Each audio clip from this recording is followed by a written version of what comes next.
नमस्कार साथियों। 75 साल में जो इस देश में नहीं हुआ वो हो रहा है। देश की संसद में मोदी सरकार द्वारा संविधान को बुलडोजर से कुचला जा रहा है और संसदीय परंपराओं को रोधा जा रहा है। प्रजातंत्र और विपक्ष की बोलने की आवाज को दबाया जा रहा है। देश के इतिहास में पहली बार 75 वर्षों में 141 सांसदों को मोदी सरकार ने प्रस्ताव लाकर निष्कासित कर दिया।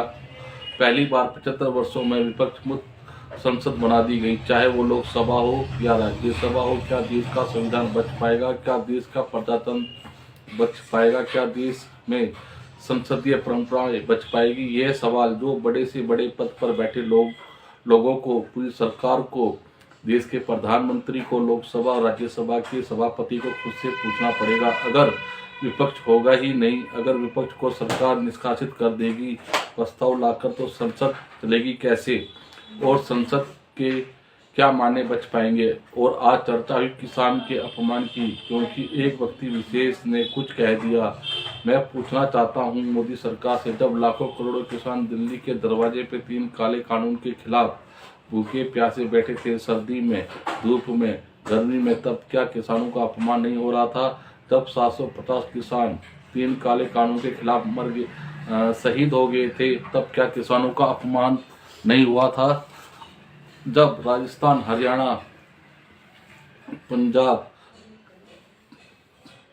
देश के किसान को भाजपाई उग्रवादी, नक्सलवादी, अराजक, मवाली बता रहे थे, तब क्या किसानों का अपमान नहीं हुआ? जब 750 किसान शहीद हो गए, तब संसद में उन्हें श्रद्धांजलि देने के लिए भाजपा या एनडीए का एक भी सांसद खड़ा नहीं हुआ, तब क्या वो किसानों का अपमान नहीं था? जब किसान की पहलवान बेटियों को भाजपा के सांसद द्वारा यौन शोषण किया गया, जब वो संसद के दरवाजे पर न्याय के लिए सिसकती रही, जब उन्हें भाजपा सरकार की पुलिस के द्वारा जूतों के नीचे रौंदा गया, जब उन्हें संसद के बाहर जंतर मंतर पर, सड़कों पर घसीटा गया, तो तब क्या किसानों का अपमान नहीं हुआ?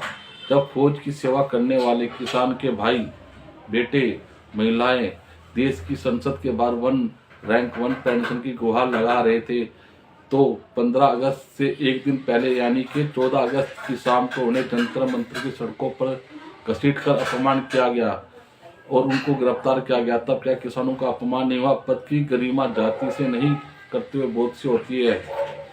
कोई कितने ही बड़े पद पर बैठा हो, चाहे वो प्रधानमंत्री हो, चाहे वो गृह मंत्री हो, चाहे वो राज्यसभा के उपसभापति हो, वो लोकसभा के स्पीकर हो, चाहे वो देश के राष्ट्रपति हो, उनकी जात और धर्म नहीं होती, उनका कर्तव्य का बोध होता है। और कर्तव्य का बोध ही संविधान की रक्षा करना है, कर्तव्य का बोध ही संसदीय परिपाटी की गरिमा की रक्षा करना है, और कर्तव्य का बोध ही देश की संसदीय परंपराएं को चलाना है।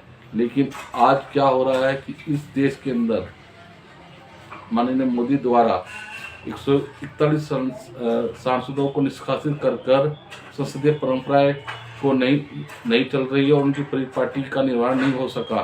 संविधान के अनुरूप संसद नहीं चल सकी। आज संविधान पर हमला बोला गया मोदी सरकार द्वारा। आज तानाशाही का ये आलम है कि दिन दहाड़े प्रजातंत्र का गोला घोटा जा रहा है। इसलिए हमारा कर्तव्य है कि संघर्ष करना, सड़क से लेकर संसद तक हम संघर्ष करेंगे। जब संविधान पर सरकार ही आक्रमण कर रही हो तो उसका विरोध करना एक सच्ची देशभक्ति कहलाता है।